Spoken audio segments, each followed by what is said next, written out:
Bueno, estamos seguros que este tema del que vamos a conversar con nuestro invitado, con Crisólogo Cáceres, él es presidente de ASPEC, a usted le va a dar cierta tranquilidad, porque por lo que me comenta Crisólogo es una muy buena noticia. ¿Cómo estás, Crisólogo? Muy buenos días. Julio, un placer estar aquí en el programa. Bueno, en realidad hay un nuevo reglamento que la Superintendencia de Banca y Seguros ha publicado respecto del uso de las tarjetas de crédito y también de las tarjetas de débito. ¿Es correcto? Hace una semana la Superintendencia de Banca y Seguros nos regaló este reglamento de tarjetas de crédito y débito. Más de 2 años hemos estado esperando a los usuarios que salga a publicar esta norma, que contiene importantes disposiciones en beneficio de los usuarios, que las podemos dividir en 2 rubros, ¿no? El rubro información o transparencia, como comentábamos, y el otro rubro es seguridad. En materia de transparencia, los usuarios van a saber que, por ejemplo, el orden de prelación en adelante va a cambiar. Es decir, antes tú cuando pagabas tu tarjeta y tenías varias deudas, por ejemplo, tenías una deuda por retiro de dinero, una deuda por pago de seguros, una deuda por compra de calzado, la entidad financiera decidía tu pago a cuál de las 3 deudas iba. Y normalmente elegía la deuda más cara para ti y que le daba menos de ganar a ellos. Ahora no.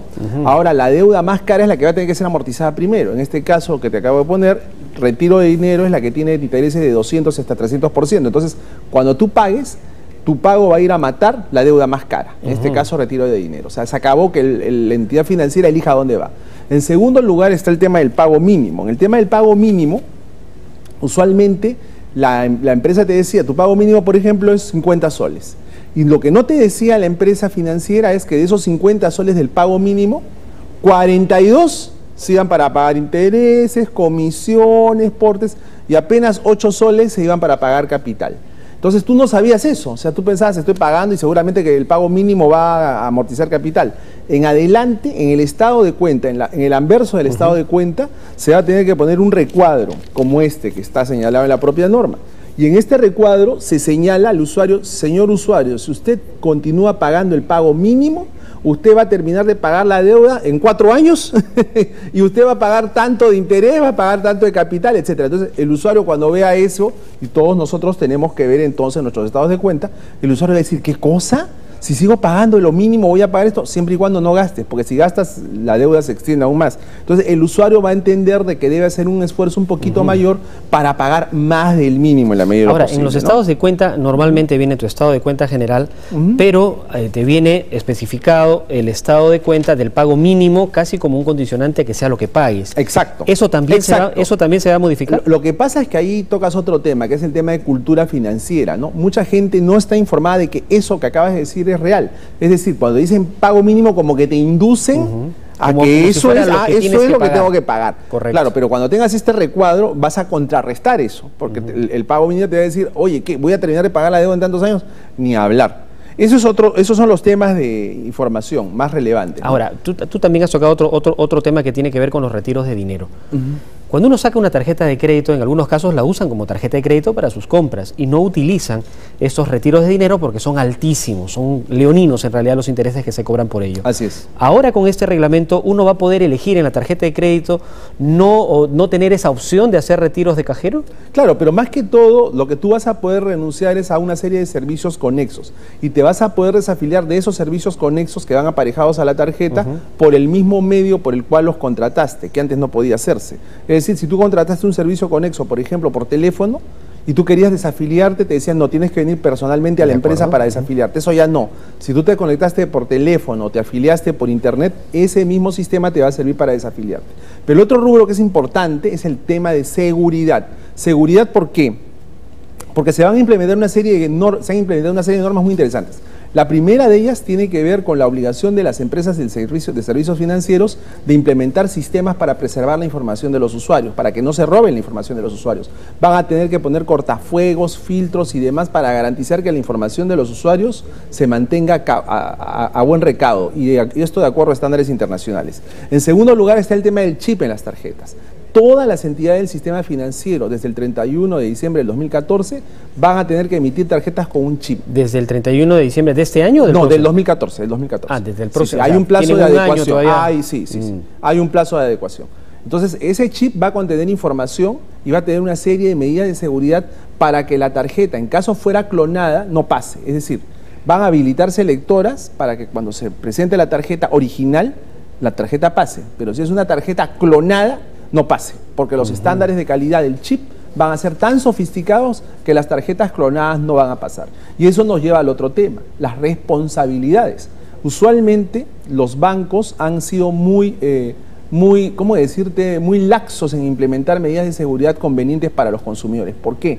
Porque en muchos casos han llegado a ASPEC en los cuales nos dicen de que había personas que habían notificado la pérdida de la tarjeta al banco, pero igualito se habían seguido realizando consumos que luego se le cobraban al usuario. O también habían consumos atípicos, ¿no? Por ejemplo, un consumidor que en promedio gasta con su tarjeta de crédito, no sé, pues 500 soles al mes, y que de repente en una noche la reviente y gasta 5.000 soles. ¿Cómo la entidad financiera no va a tener sistemas para detectar, oye, estos son consumos atípicos, son consumos fraudulentos, mejor le voy a avisar al consumidor lo que está pasando? Este reglamento determina que las entidades del sistema financiero le van a tener que dar al consumidor la opción de elegir estas notificaciones, es decir, darle alertas, sea por mensajes SMS, correos electrónicos, celular, llamadas telefónicas. hay Tantas formas hoy en día, que dicho sea paso, la venta de teléfonos celulares el próximo año, ya de teléfonos celulares inteligentes va a estar en el 60% y solo el 40% va a comprar teléfonos como los que tradicionalmente compramos, ¿no? O sea, la gente cada vez va a tener más acceso a información en tiempo real. Bueno, las entidades financieras están en la obligación de implementar sistemas para que a solicitud del consumidor esto se pueda dar. Ahora, ahí pasa otro problema, ¿no? Porque si a alguien le clonan la tarjeta o hacen un mal uso o un uso indebido de las tarjetas de crédito y uno presenta su reclamo, dice yo avisé, efectivamente, di cuenta de que me habían robado la tarjeta, se me había perdido, se generan consumos después de esa llamada, igual asume la responsabilidad o es todo realmente, es un dolor de cabeza hacer la gestión en el banco. Claro. Esa responsabilidad... La responsabilidad, esto es una gran noticia para nuestros amigos televidentes, eso también se acabó. Porque en el caso de exenciones de responsabilidad, por ejemplo, las tarjetas clonadas, ya los consumos que se realicen con tarjetas clonadas los asume el banco, ya no los asume el consumidor. Del mismo modo, si en el cajero automático se colocan estos dispositivos para leer los lectores, esos lectores, el banco va a tener que asumir la responsabilidad por haber permitido de que se colocan estos aparatos dentro de sus cajeros automáticos. Porque resulta inadmisible, pues imagínate, estos aparatos tienen cámaras, estos cajeros tienen cámaras. ¿Cómo es posible que con las cámaras no se detecten o no se revisen los contenidos de dichas cintas para saber si alguien estuvo manipulando? Correcto. ¿No? O sea, esas son cosas que los bancos debieron haber hecho. Los famosos seguros que nos ofrecen, ¿no? En caso de robo, en caso de que le clonen su tarjeta, que a veces te obligan a pagar una especie de seguros adicionales al que consumes con el seguro que tú mencionas no va a podérsele trasladar el costo al usuario. Es decir, estos seguros, estas pólizas que son contratadas, ya no van a poder remitirse al usuario para que el usuario asuma los costos, sino que van a tener que ser considerados como parte de la operación del servicio financiero que dispensa la entidad financiera. O sea, vamos a tener el seguro, pero el costo lo asume como parte de las operaciones bancaria. Y no nos lo va a tener que trasladar a nosotros estos seguros. Las membresías, ese es otro tema. No, esa es una comisión que está lamentablemente autorizada, ¿no? Tú recordarás de que el año pasado habían como 5.000 comisiones y luego la Superintendencia de Banca emitió una circular en virtud de la cual se redujeron drásticamente el número de comisiones. Una de estas comisiones que lamentablemente todavía subsiste es el de la membresía. Entonces esa es una pregunta típica, ¿no? Todo el mundo pregunta, ¿y la membresía se paga, que me parece abusiva? Sí, se paga lamentablemente porque es una comisión autorizada y esto me lleva a una reflexión. Muchos consumidores tienen 3, 4, 5 tarjetas de crédito y le sacan tarjetas adicionales y dicen, no las tengo por precaución, yo solo uso 2 pero tengo 5. Bueno, deben de saber de que aunque no usen las tarjetas, ustedes pagan membresía por esas tarjetas que no usaron al año. O sea, usted tuvo la tarjeta metida en el cajón de su velador todo el año, nunca lo usó, pero tiene que pagar te llega la notificación y paga la membresía y no puede rechazar ese cobro porque es un cobro autorizado. Entonces, a menos de que tenga la tarjeta en cero, ¿no? Eso sí es una posibilidad que también deben de saber. Si usted no tiene una deuda con el banco y le llega el cobro de membresía, que su deuda está en cero, usted le puede decir al banco, ¿sabes qué? No te voy a pagar, extórname el pago, y si no te devuelvo tu tarjeta. Y la mayoría de los bancos aceptan que el consumidor, con tal de tenerlo como cliente, extornarle el pago, ¿no? Claro, pero esa es una gestión que uno tiene que hacer, ¿no? Pero que si es lícito el cobro de membresía, es lícito el cobro de membresía. De acuerdo. ¿Qué otros, podríamos decir, mecanismos de seguridad se están aplicando ahora con las famosas tarjetas de débito?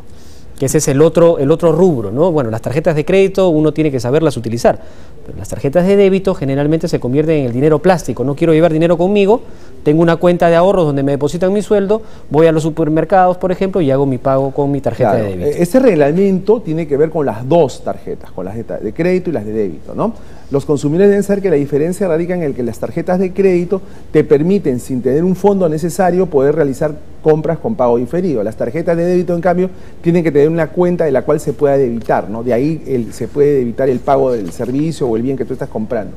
Esto rige para las dos. En el caso de la administración de ambas tarjetas hay que ser muy prudentes. Y en materia de seguridad hay que tener el cuidado de nunca alejarse de las tarjetas. En segundo lugar, nunca permitir que la tarjeta sea llevada y que el lector de la tarjeta no esté delante de usted. En cuanto al retiro de dinero, ya lo dijo Julio, el retiro de dinero con las tarjetas de crédito es sumamente caro. Y yo repito que son intereses de 200 y 300%. Un consumidor que necesite dinero en efectivo y que no sea muy urgente, lo recomendable es que pida un préstamo a una entidad financiera porque los intereses van a ser mucho menores. Lo peor que se puede hacer es sacar este dinero porque ese dinero es sumamente caro. En el caso de las tarjetas de débito, lo mismo. Hay que saber de que las tarjetas tienen un monto y muchas veces en algunos contratos que se hacen, usted autoriza a la entidad financiera que en caso se atrase en el pago, por ejemplo, de la tarjeta, usted se puede el banco cobrar del fondo que tiene usted en su cuenta depositado. Eso es lo que se conoce como compensación de sueldos. Nosotros tenemos litigios en el Indecopi porque a veces los bancos abusan de la figura de la compensación de sueldos. Entonces, es todo un universo. Como ven, sin embargo, esta norma que estamos comentando esta mañana tiene muchas innovaciones que usted debe de conocer y debemos de preocuparnos por conocerla. Y la SBS tiene que hacer un esfuerzo muy notable, digo yo, porque todas estas disposiciones están redactadas lamentablemente en un lenguaje tan abogadil, tan complejo que las personas no lo van a entender. Algunas recomendaciones. Se viene la Navidad, hay mucha gente que en estos momentos deben estar pensando en tener sus tarjetas de crédito, si no la tiene, sacar alguna, porque generalmente uno hace más gastos en el mes de diciembre por estas fiestas. Una recomendación podría ser que cuando uno obtiene esta tarjeta de crédito diga: quiero la tarjeta de crédito, pero quiero que se bloquee la opción de retiros de dinero de cajero automático. Es una opción y usted puede tenerla, ¿no? Pero el punto es que sepa utilizar la tarjeta. Porque la tarjeta es una herramienta maravillosa, bien empleada. Nadie está satanizando las tarjetas, para nada. Las tarjetas son una herramienta excelente, siempre y cuando sean utilizadas con un poquito de criterio. Hoy en día hay gente que está yendo a comprar el pan a la panadería con la tarjeta de crédito. Están yendo al supermercado a comprar una botella de agua y la están pagando con la tarjeta de crédito. Y no saben de que esa compra les va a salir sumamente cara por el hecho de estarla comprando con la tarjeta de crédito. Pero eso sí es que la compra la haces y la pagas en partes. Porque el consumidor tampoco sabe eso que acabas de decir. O sea, las cajeras están entrenadas para preguntar al consumidor: señor, ¿va a pagar esta botella de agua o este kilo de papas? ¿Lo va a pagar en 2, 3 o 4 cuotas? Bueno, pues será en 2, en 3. Entonces el consumidor no sabe lo que está haciendo porque nadie le ha explicado, así como en el caso del pago mínimo, que mientras menos pague, más intereses, comisiones, gastos, seguros, importes le van a cobrar. Entonces usted tiene que entender de que la tarjeta tiene que emplearse para aquellos gastos que por su volumen usted no tenga la disposición de dinero en efectivo en ese momento para afrontarlos, pero no para gastos mínimos. Y ya que hablas de fin de año, hay una regla pues que siempre repetimos hasta el cansancio, pero nunca está de más. El sobreendeudamiento se puede generar cuando un consumidor gasta desaforadamente hasta que no tiene dinero para cubrir los montos básicos de su subsistencia. Una regla no escrita en ninguna parte dice que un consumidor no debe gastar más allá del 30% o el tercio de todos sus ingresos en el pago de deudas. Si usted empieza a pagar más de la tercera parte de sus ingresos en abonar deudas, es que algo está yendo mal en su economía y es mejor que pare. Hay que saber, hay que ser cuidadosos en el gasto, hay que tener todos los cuidados pertinentes. Finalmente, una pregunta: ¿qué pasa con las llamadas telefónicas? Señor fulano de tal, usted tiene una línea aprobada, tiene que venir a recoger su tarjeta a tal banco. Y resulta que uno nunca tuvo información, nunca tuvo una relación con ese banco. ¿Qué hacer en esos casos? Hay dos temas. Primero, ¿cómo sabían quién eras tú? ¿Cómo sabían todos tus datos, etcétera? ¿Por qué? Porque la información que de repente tú le entregaste a una entidad financiera no hubo el suficiente cuidado para que los demás no la tengan. Y eso está prohibido ahora por este reglamento. En segundo lugar, cuando usted reciba estas llamadas telefónicas, tenga mucho cuidado con decir la palabra sí. Esa palabra sí es grabada y puede dar pie, como nosotros conocemos infinidad de casos, a que la entidad financiera diga: oye, él me dijo sí, mira, cuando yo le ofrecí el producto financiero, él me dijo sí. Usted tiene que tener cuidado con decir la palabra sí. De frente, cuando le dan una oferta de este tipo, diga no, no gracias, o no por el momento, o lo voy a pensar. pero la palabra sí en estas llamadas telefónicas, tanto en servicios financieros, en servicios públicos, telecomunicaciones y demás, debe estar prohibida. Usted tiene que ser muy cauteloso. ¿Qué pasa si uno se ha inscrito en Indecopi en esa página de no quiero que me llamen por teléfono? El registro, igual gracias, no insista. Y sin embargo uno recibe la llamada. Bueno, en ese caso lo reporta el Indecopi, y el Indecopi, como se ha violado vamos a decir, este hermetismo que debe caracterizar a las personas que se han inscrito allí, se pueden iniciar acciones legales contra las empresas y pueden ser sancionadas por la Comisión de Protección del Consumidor, desde amonestaciones hasta 450 unidades impositivas tributarias. Bien, Crisólogo, te agradezco mucho por haber compartido esta buena noticia en realidad para los usuarios. Excelente noticia, Julio. Excelente, Julio. Gracias por haber estado aquí con nosotros. Bien, ha sido Crisólogo Cáceres. Bueno, siempre la recomendación, tenga muchísimo cuidado con sus gastos. Nunca gaste más de lo que gana. Muy simple, es una regla matemática elemental. Si usted gana 1.000, gaste menos de 1.000. No se endeude y mucho menos pague o saque dinero con su tarjeta de crédito a 20 cuotas, 30 cuotas, porque le va a salir carísimo. Bien, a esta hora de la mañana vamos a hacer una nueva pausa y luego vamos a retornar con más información. Vamos a